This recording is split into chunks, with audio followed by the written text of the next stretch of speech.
a good follow-up to in our Engaging the Next Generation talk. So really just wanted to talk more specifically about doing sort of weird, unexpected outreach. One of the things, so I do outreach at NASA Goddard in the Astrophysics Science Division, and we really do have efforts in formal, classroom education, informal education, which is after-school programs, museums, whatever, and then the outreach side of things. And the nice thing about doing the outreach stuff is you're very liberated in terms of how you can reach people and what you can do for them.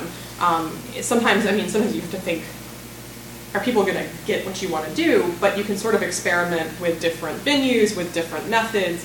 And so one of the things that this is an easy crowd, I think, to sell it to, but you've got to think outside the box to really grab people with the things you're doing.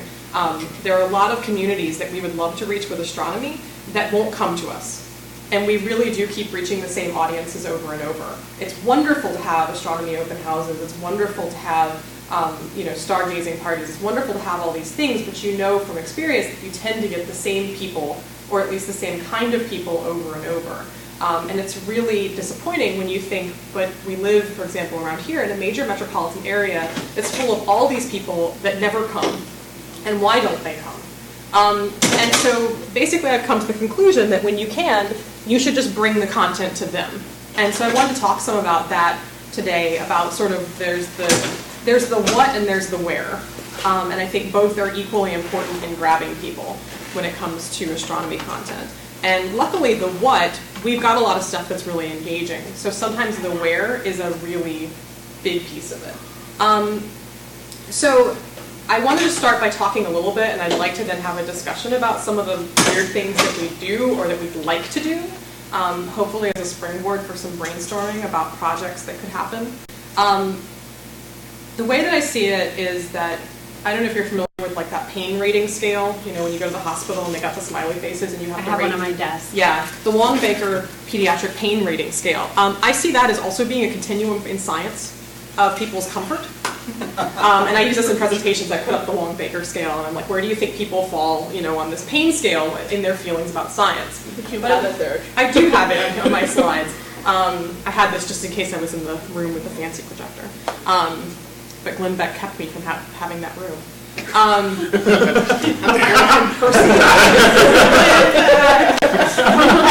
So anyway, so I look at that scale, and unfortunately, I think a lot of people fall sort of on that MET base, the one that looks like, where's the chalk? You sort of have the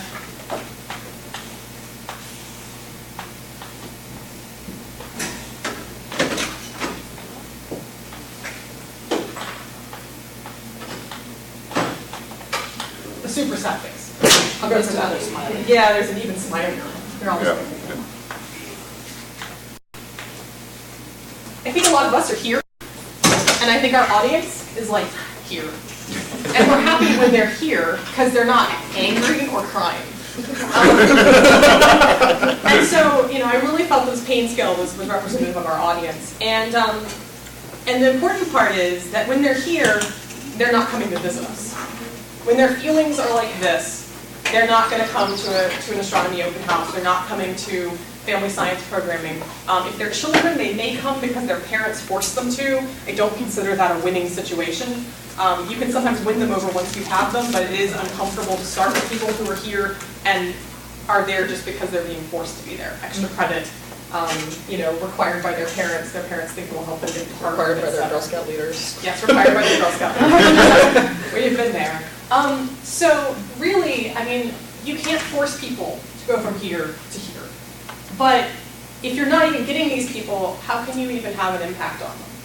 So one of the big things that, like I said, there's the what and there's the where. I really think that you have to take things to people's communities, especially in communities. One of the things that we've worked with locally was it's a Hispanic community group. And they said, if you want to hold programs for our community in Spanish, that's wonderful. You need to hold them in our community center. If you hold them in Spanish at NASA Goddard, no one will come. You have to hold them where the people already are, where they're comfortable, where they're connected, and lo and behold, those events filled up. So it was like, okay, that's a group that you need to have a network, a partnership with to make sure that you're in their community. Any sort of weekday programming, you've got that entire group of kids that have parents that work until after the school day, and how are they going to take their kids to events that don't even occur when they're at home? On the other hand, if it's a community center down the street, then it's really easy for them to get to. So there have been some studies about things like PTA involvement, and the kind of people that are involved with the PTA are the kind of people who don't have to worry about 9-to-5 jobs, where they can get to they can just get to that PTA meeting. And we're in the same boat that we have to be accessible to people. Also, I think if you're where the people are, it can put you in some really strange places. Astronomy in shopping malls is something that I think would be awesome. When you walk through there and they're displaying the newest car, and they're displaying, you can play this Wii game and you can do all these things, but why can't we do outreach there? That while they're out there doing Saturday and Sunday shopping, that there's something they pass by that looks fun and engaging, and just have it there. Having it at a community center is fun, or having it at a school is fun, but if you're in the mall, you've got this audience that's going to go, whoa, what is that? And kids that are going to go, that looks fun, I want to go do it, if you have something going on that looks active. And parents actually will see it as babysitting, which be careful about, but it's surprising. The same thing goes for airports. Airports are full of people who are stuck in airports. And so airports are a great place, again, to have, if nothing else, static content, because there are people who are stuck there for hours on their delay and don't have a lot better to do than to look at an exhibit. It's a little hard to get behind security, but like I said, static content, you can put it there. They have spaces for it. And so places like that, I feel like, it's going to do two things. One is take advantage of audiences who aren't seeking you out. The other is kind of surprise people, because they're just not expecting to see that content there, so it's all the more interesting. If you ran the exact same exhibit at a science center, they'd expect to see it there.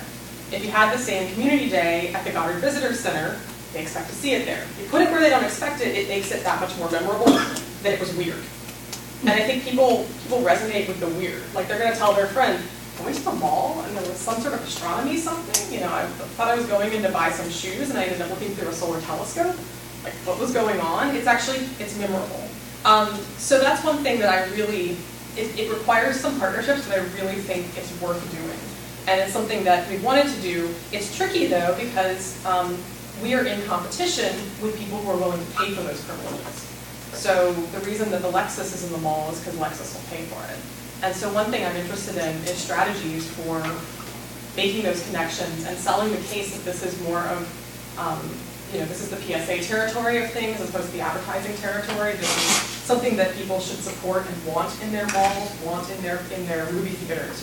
Why can't we have astronomy factoids instead of those stupid Coke trivia questions before every movie? I mean, you see that Tom Hanks over and over again. Yes, the answer is Flashdance. I mean, it's like, but why can't we have something up there that's about science?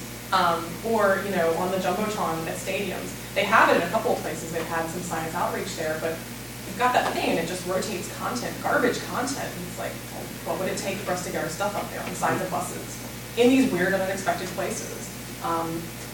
So the other thing is the what, and we talked a little bit yesterday about, in the engagement session, about doing weird stuff. And I wanted to talk a little bit more about the bathroom project, because we came up with one of our 5 things on this board, that board, whatever. It's like right through the wall over there. Just pretend.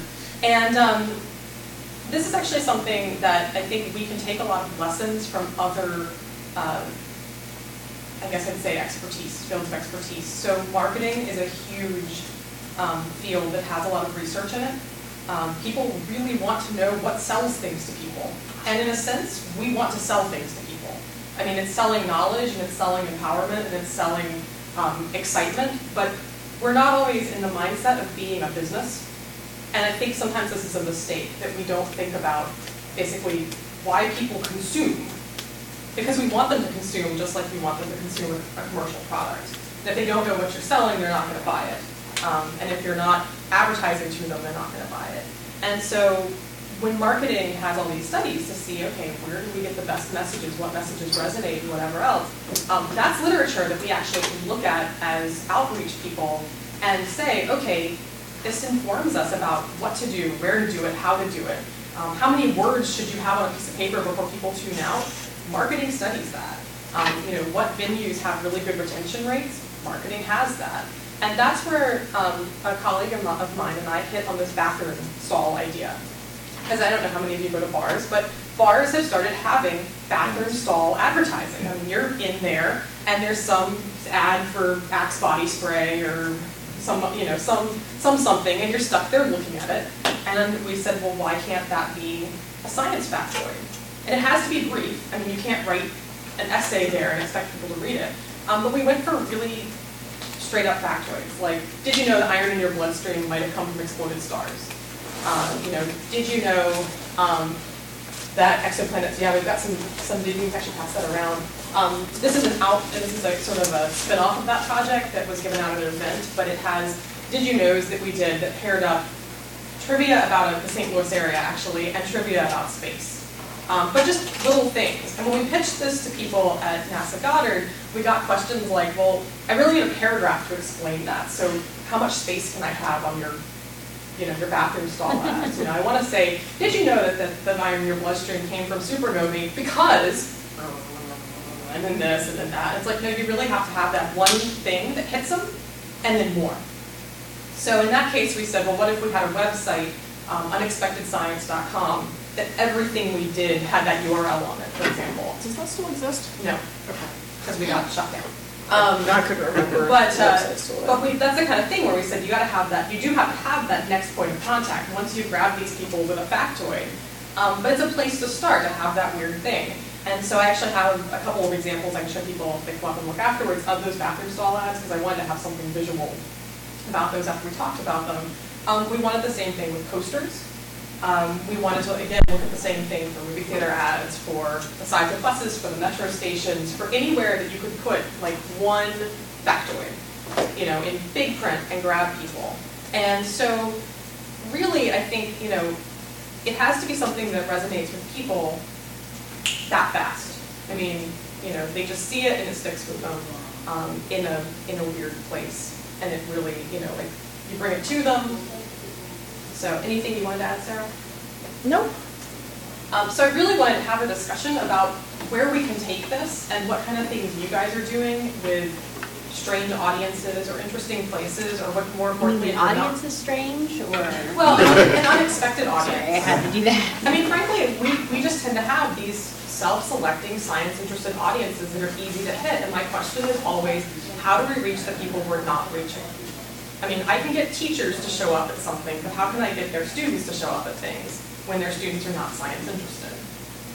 And it's actually not a question that I have some sort of magical answer for where I go, well, you just give them this piece of paper, and then magically they become, science interested. So I can tell you the magic paper. Okay. Well, we're here so you guys can help us develop the magic paper. You are the magic. I think it's full of some sort of mood-altering substance that That might be illegal. probably showing me intracetonium or something. Just lick it and you love science. Darn, I thought it was going to be way easier. Yeah. But it is, I'm very interested in, it's a community issue, so I wanted to raise it. Something just hit my tiny little brain here.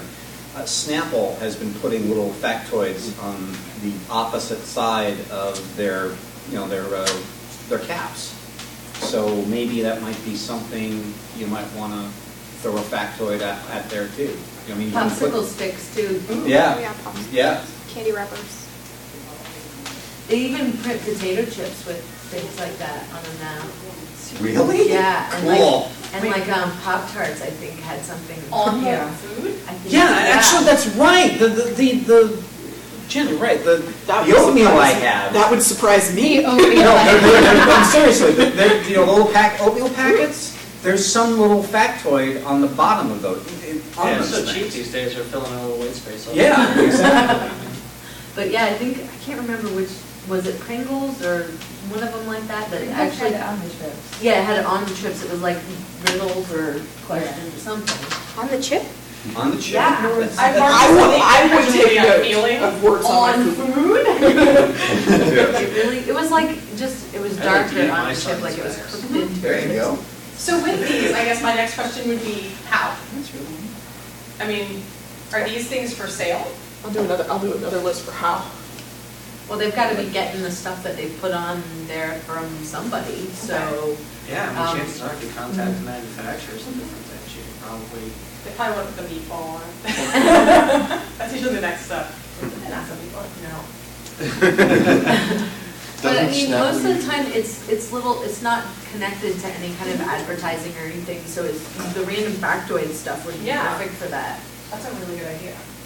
This is why I want to do this, because I think we know things, we have ideas, and I can put this list up on the wiki when we're done of ideas that we generated. Yeah, the other thing I was thinking too, we were talking about malls, was theme parks. Get solar telescopes out in theme parks. I know things like Hershey Park and some of the Six Flags have Physics Day. Because I live pretty much right down the street from baseball fields, and I'll drag my dog out as the ball games are ending and just drag it out to the corner of my street, and people will stop here to look at wherever. So I do a fair amount of that. There was that suggestion yesterday about the Halloween telescope. Yeah, that was good. Yeah. I'm going to try to make this the sort of the what and this the aware. There's aware as well, but it's more of a Right. It's a thing where, not a place where. different where. This happens on something.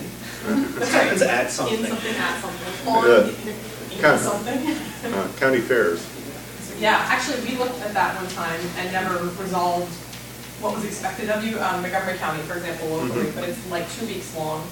And so the question is, like, can we really staff something all day, every day for 2 weeks? That was our question with that one. Like Fairfax and Arlington are Yeah, only there's a lot a of, few days. especially around the Baltimore County, especially, I can speak for. There's a lot of firemen's carnivals like that too, so. There's that one that's in the Westfield parking lot twice every year. There's the one at Laurel Mall that scares me.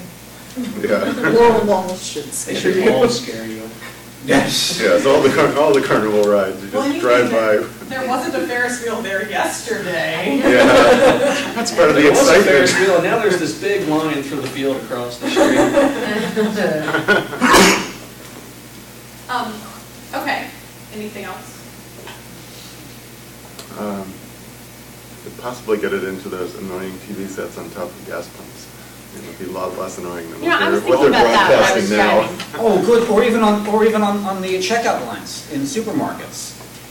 Yeah. I mean, they've got those, flat screen panels that are always flashing advertising on there. Why not just throw something Other on that? list. Sure. They're not edible. Yes. That's right, yeah, not edible. Is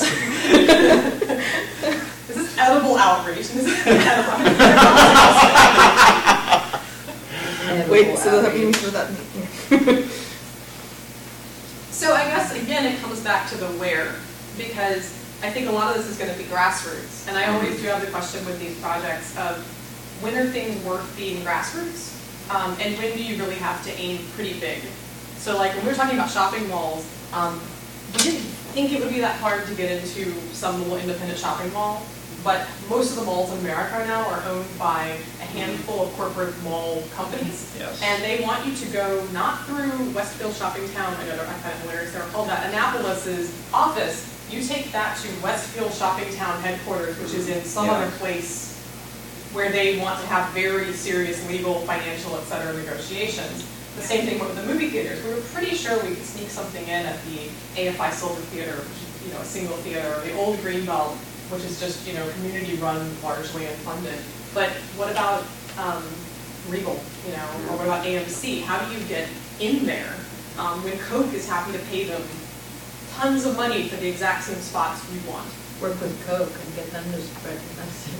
Well, and that's a possibility. Yeah, maybe you have to put their little logos somewhere too, and Yeah, but Work is with them, NASA not against endorsing Coke then? Well, and there have been these questions about what these things mean. I know that you can have partnerships, and this isn't just a NASA endeavor, so it's not It's like just I have to worry. science. It's science. NASA's meatball does appear on. My pieces are on my way. I'll move them, I promise. I mean, definitely NASA has had its meatball on things with other sponsors of something. So if it's a co-sponsorship, there may be a possibility, but like I said, I don't see this as NASA's endeavor as much as a community endeavor. That's why I was afraid yesterday a lot of things went straight down the NASA path, and why NASA can't do it, but we're an entire group of people who are advocates for these things that come from all different backgrounds and organizations, and we can be enablers for each other and content providers, and we may not be able to be the one with the money or the one with the contact, but if we know the people who can help with those things or we come together, I think we can make it happen. It's very important those spaces go back up. I think a big piece of this is accessibility is going to be a big piece of it, and the other one is it has to be that really resonant, real world, connects with them content. And that's a big thing when you have to say something, and we had that Twitter session yesterday about saying something in 140 characters. I think, again, if you're putting a factoid on a popsicle stick, you have to be really concise and really hard-hitting. Those, whatever, you get 10 words or something, have to really make someone go, wow. Or they might as well just be word salad. Aaliyah? Oh, well, what about the people personal story angle that we were talking about and how you have to tell a story? Like, would we consider putting facts on there about, like, the astronauts and their personal lives, or, Probably like, too much for a No. possible stick, not right? a personal, not a story, but like, just keeping in mind, it doesn't always have to be, all the atoms in your body would fit into the size of a marble if you remove the empty space. I think it depends. I think the content will depend on the venue. Yeah. Because I think if you're looking at something, some of these are places people would be, in which case they do the storytelling and the personal connecting. And things like if we were up on a TV screen somewhere, they could even show short clips. It's not limited to just a handful of characters. But I agree, the storytelling is incredibly important for an audience that's not connected, it's a connection. So whenever we can work in things that resonate with people, it's going to be good. Someone online is suggesting whenever these things are done, especially events, to get media involved, local media. To Yeah, come. definitely. Yeah.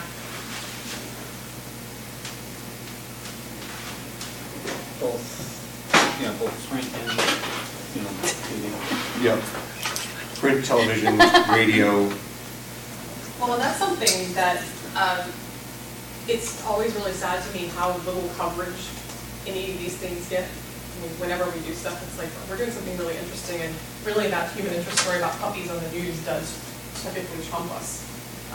Those puppies, though. Puppies, I know. Those puppies. And that always drives me crazy because I really would rather know about things to do in my community or the way someone did something really impressive in science over, like, I don't know, a kitten that did something. I do love kittens. 2 years ago, Wheaton had like an entire community day based around astronomy and science.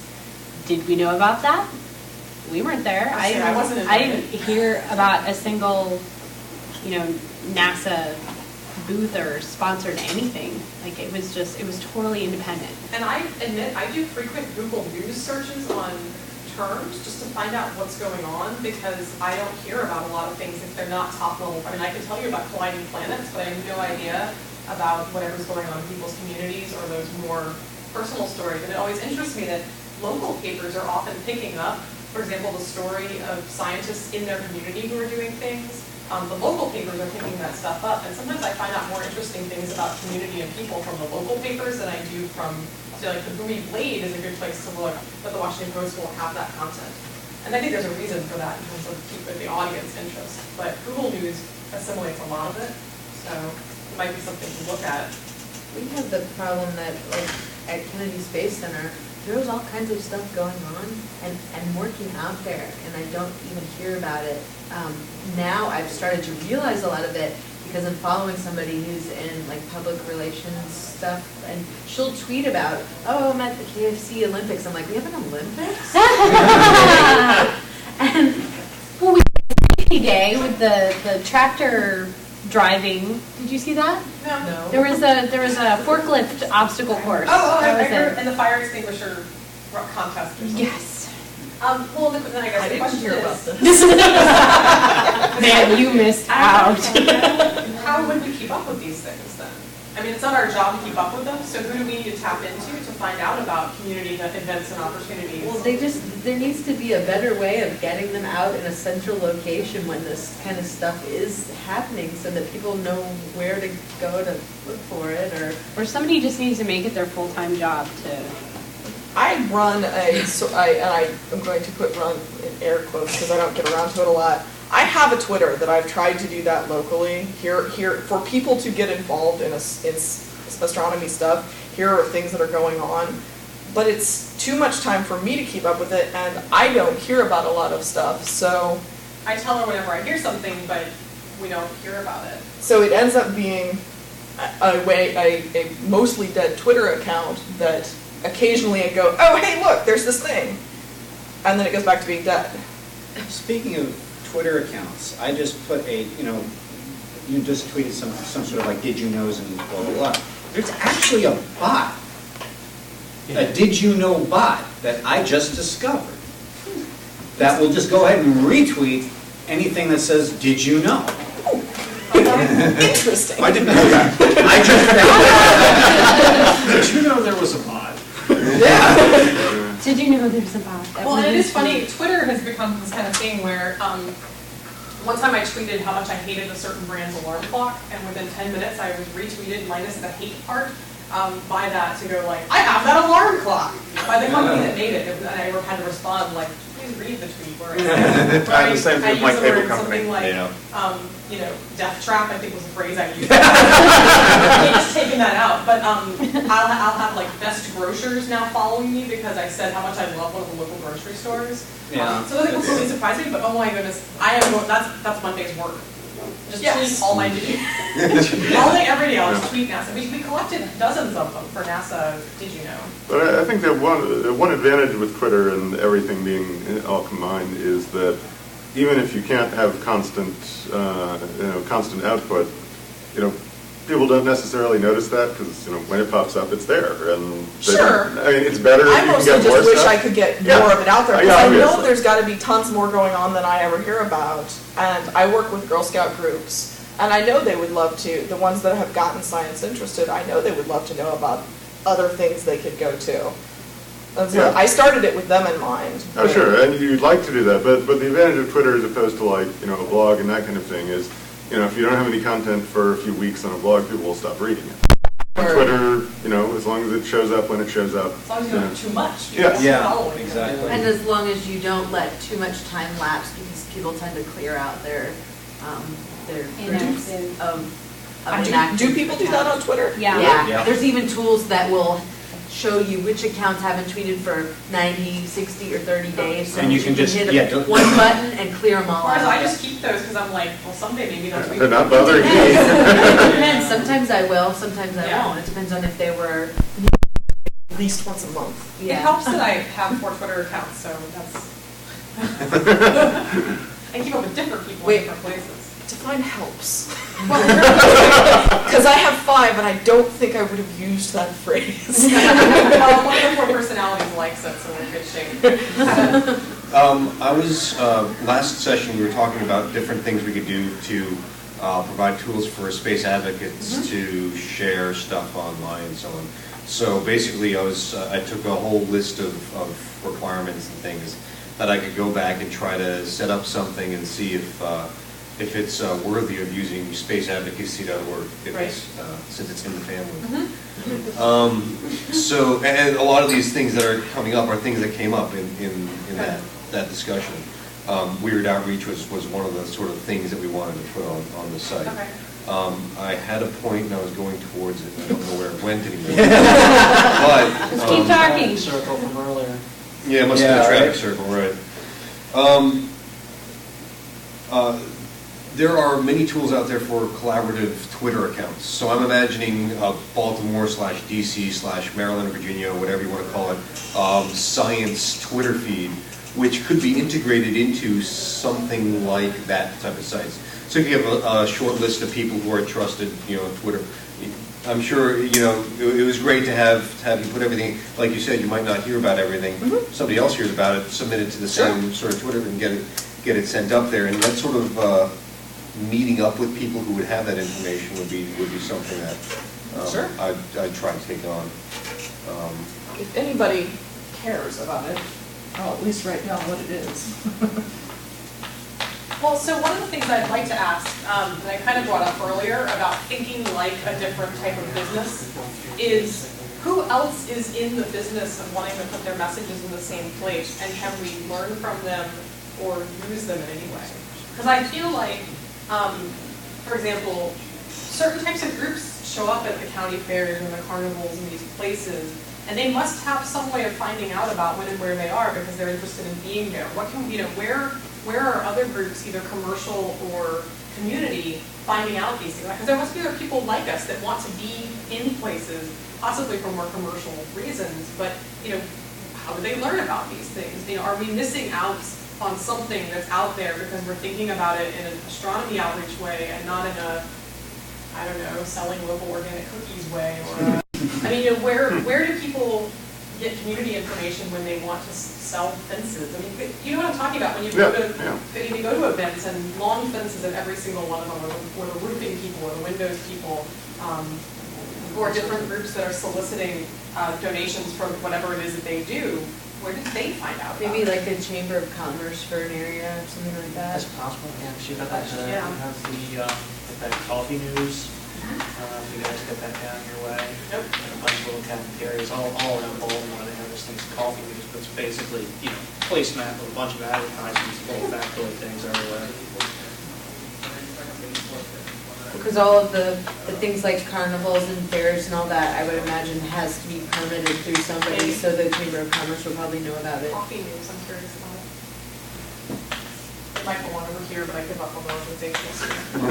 It's on something, but it's not that. I think it's probably about how. It's so- on something that's at many different things. It's a popsicle stick. I don't know.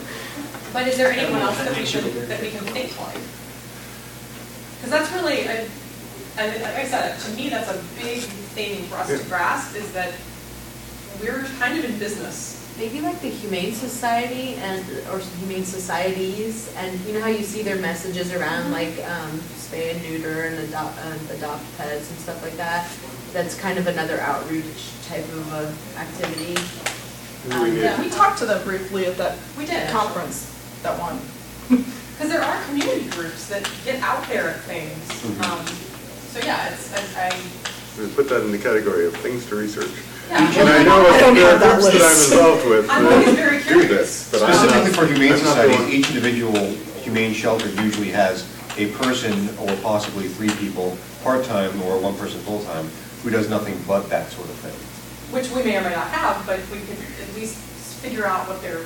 What they do. Yeah, well, and I know I'm involved with groups that don't have somebody who does that all the time, but there somebody are good figures it out examples. somehow. Some do It's it. just not me, so there are people I can definitely talk to and say, okay, where are you getting this stuff from? They're a good example too, I think, because they're not a big corporation that Yeah. has tons of money to spend on stuff. Well, neither is your local historic society. I know I belong to one back home.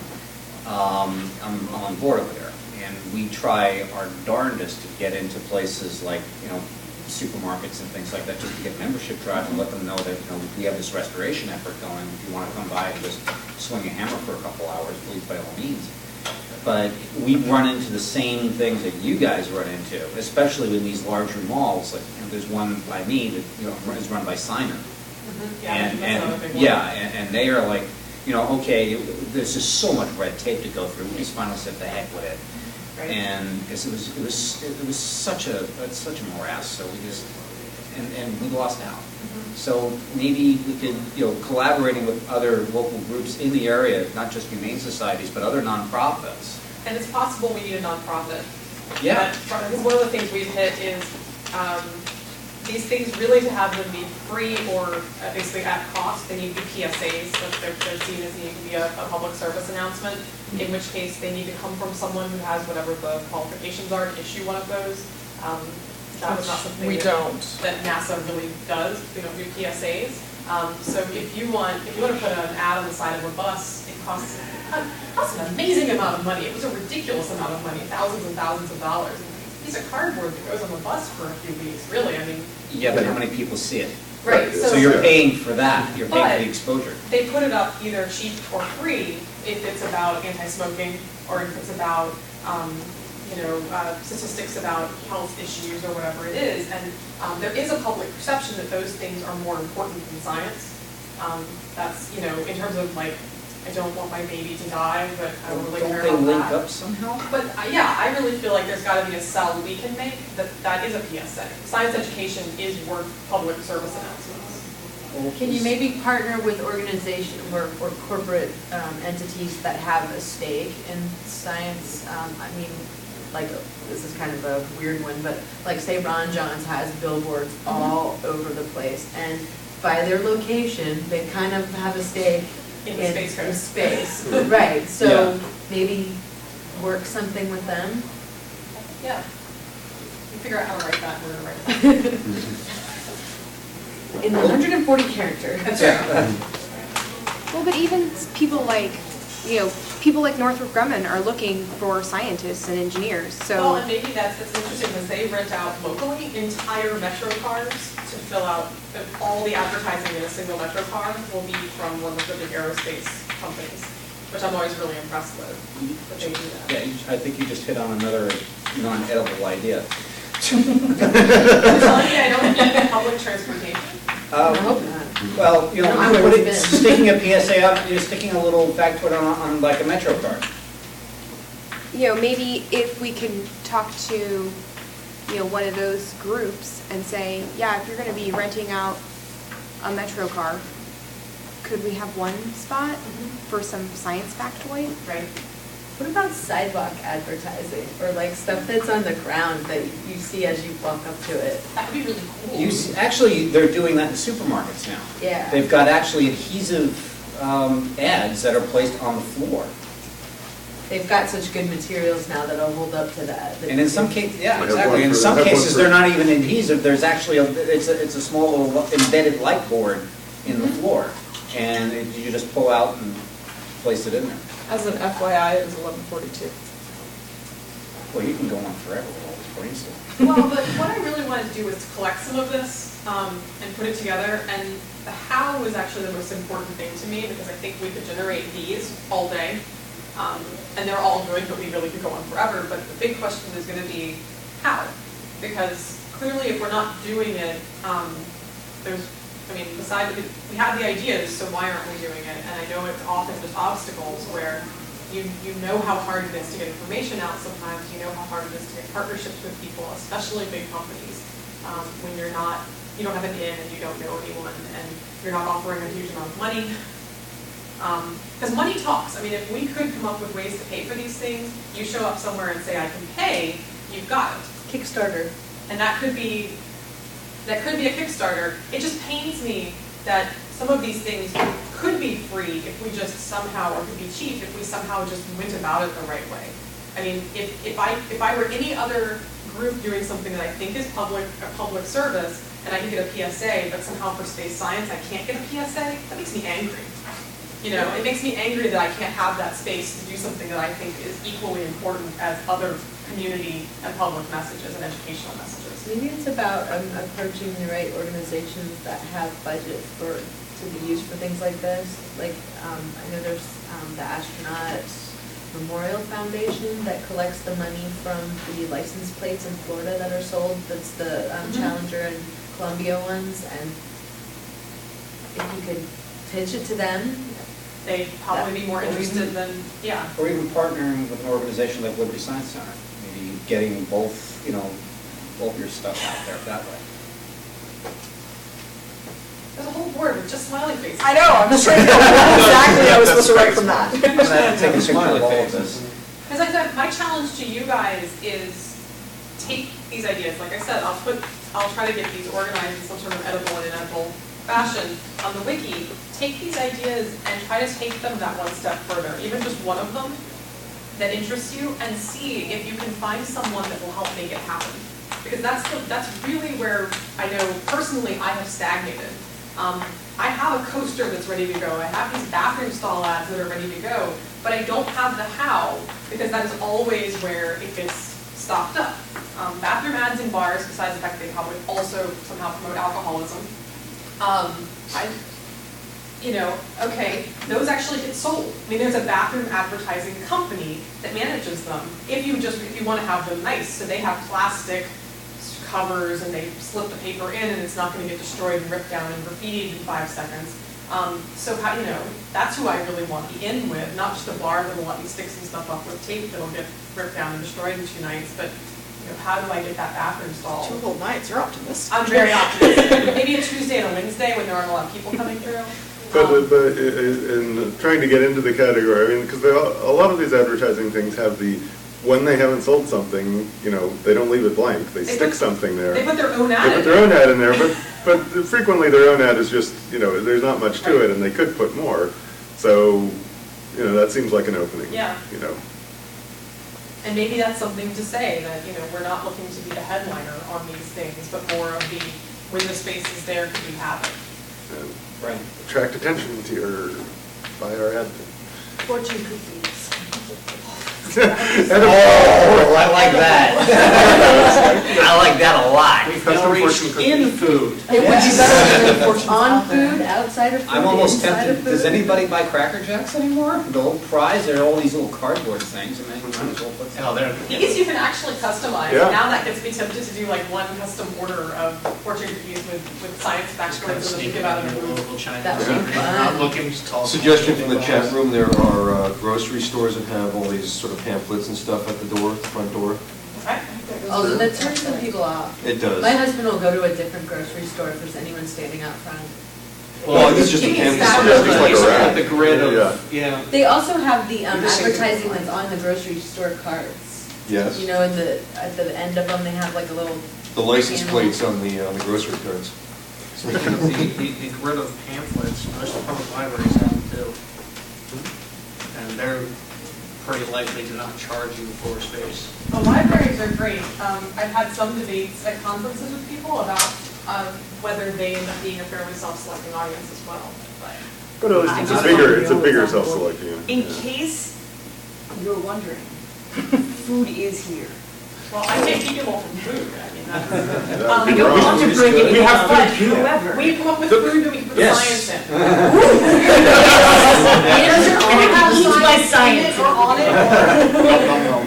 Love it. Some movie theatres in the UK have these array of things by the exit, and it's loads of little postcards. And I don't think they're really particularly commercial. They don't seem to be selling Oh, it. I was gonna say that, actually, if people were willing to just put like one of the free ads in the penny saver or something that was science outreach, I think it would be hilarious. Like whatever the local classifieds are, just keep slipping like, I don't know, science into the personals. That's interesting. Paint manufacturers to classifieds? put a science factoid on the Electrons, back of seeking their paint electrons. chips at Home Depot and stuff. That would be unexpected, That's wouldn't it? inedible, but Can we take out Craigslist adult ads that are science outreach? Full That would be unexpected. I guess as long as they're not lead paint chips, I can. So can I make a quick suggestion? I apologize because I was late, so I hope I'm not repeating anything. But I've been thinking about this since yesterday, actually since the Yuri's Night talk earlier. Because I actually, in fact, the reason why I was late today is because I also run a photography venture to promote local photographers. And in DC, there's like a big kind of, I don't want to say underground, but an arts movement to like just do it yourself. And we have tons of events like parties and like I have a friend who's gotten really successful at just doing these. She just rents out this empty building and gets a bunch of artists and, gets together, and we'll get like the DC Roller Girls or something like that. And this is the kind of stuff, like I was thinking that I think I'm gonna do a Yuri's Night photography contest / art or whatever. And this is the kind of stuff like, make a bunch of fortune cookies and leave them out, people love this stuff. So it's like, you could do all of these things at these other like art events, and that's not gonna work in every single town, but I'm sure you've got like random events like Wait, that, right. with people kind of our age who are going Let's to hear those. about art events. But yeah, and the sort of different side of it, rather than going to events with different sorts of people at them, adding different sorts of stuff so that science-oriented events attract different sorts of people in addition to the usual ones. And that's also, Yeah. I mean, that's my end goal is always, I want people to not feel like the science events are off limits and scary. And when we had an art unveiling at the Visitor Center, but it didn't get advertised as an art unveiling, it got advertised as a public lecture. That makes a really big difference. I was like, it's an art unveiling, and they were like, public lecture. I'm science interested and I wouldn't go to a So anyway, I won't keep people from food. We're a couple minutes over. We do have tons of goodies to reward you guys for sitting through this horribly painful. If you rate it on the pain scale. All of this and goodies too? Double tears. I think I'm over by that end right there. What, the crying one? He's crying with joy. Thank you guys so much. Like I said, I promise that we'll type this up and put it on the wiki, and I hope that I do have business cards. I'd love to talk to people who have ideas or want to work with us. both do up here, so. Because we're really interested in this. I think this session and yesterday's Sessionzilla, whatever it was, I think we're beginning to realize we are screaming out for some sort of space advocacy network. Yes. That means we can do this all the time. Yeah. That's what we need. Well, and we need the network to do that because You ought if to we come keep to doing mine this afternoon. We can continue this. What time? I don't know. It's in green. No, I don't like it because your piping thing is too awesome. It's way better than my little Well, suggestion. fine. Do that Have you way. got a wormhole in it? Yes. Goodies. Take But the goodies. wormhole's like DNA. It's like a Take. awesome. Must have goodies. Must have. these are less goody-like and more. If someone really wanted one, I was going to say, if someone really wanted one, they are DIY Look at one of the special lights scripts. through that. Look up at the lights. So there are two stacks of cards that look identical. They have different last names. We're both named Sarah, so when we sit next to each other in an office together to confuse people. So Oh, even better. The thing I didn't do. You walk in, Sarah, yes, you say Here's Sarah. I'm Mitchell, and this is Iron. Okay. Look through that. Last Yes. again, TRI. Again, some of the stuff you were mentioning from nonprofits, we're running the same problems you are. Where we can't get into places and Yeah. things like that. Oh my goodness. We end up with the double frustration of we feel like